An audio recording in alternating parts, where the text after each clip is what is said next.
இன்றே டவுன்லோட் செய்து உங்கள் ஃபேவரட் ஷோக்களை என்ஜாய் பண்ணுங்க.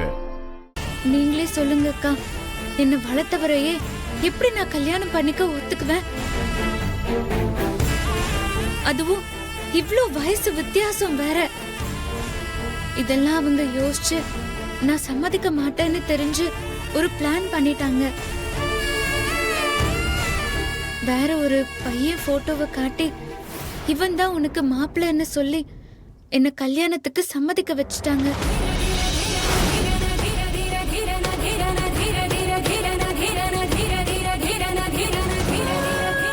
நானும் போட்டோல இருக்கிறவர் தான் மாப்பிள்ளைன்னு நினைச்சு கல்யாணத்துக்கு சம்மதிச்சேன்.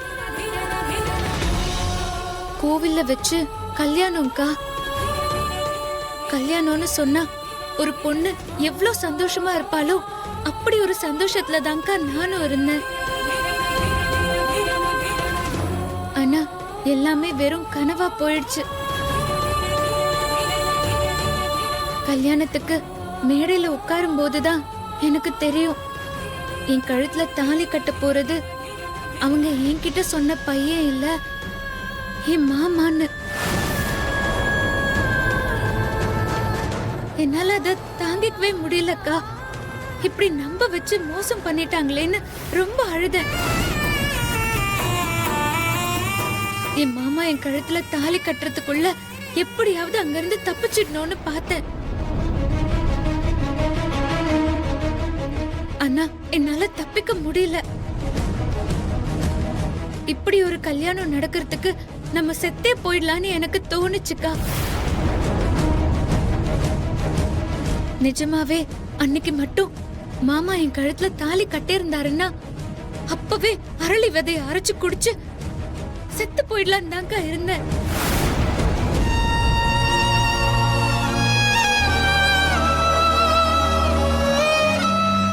ஆனா அப்பதான் ஆச்சரியமா ஒரு விஷயம் நடந்துச்சுக்கா.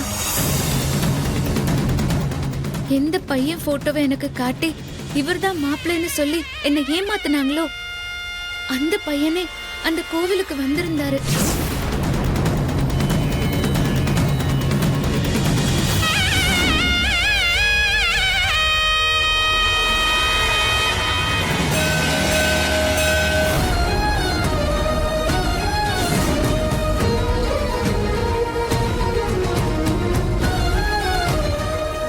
ஆமாக்கா, அவரு தற்செயலா கோயிலுக்கு வந்திருந்தாருக்கா. என் பாட்டி அவர்கிட்ட கெஞ்சி என் கழுத்துல தாலி கட்ட சொன்னாங்கக்கா.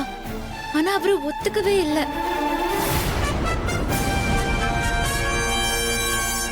திடீர்னு ஒருத்தரை கூப்பிட்டு இவ கழுத்துல தாலி கட்டுங்கன்னா யாராவது ஒத்துப்பாங்களா?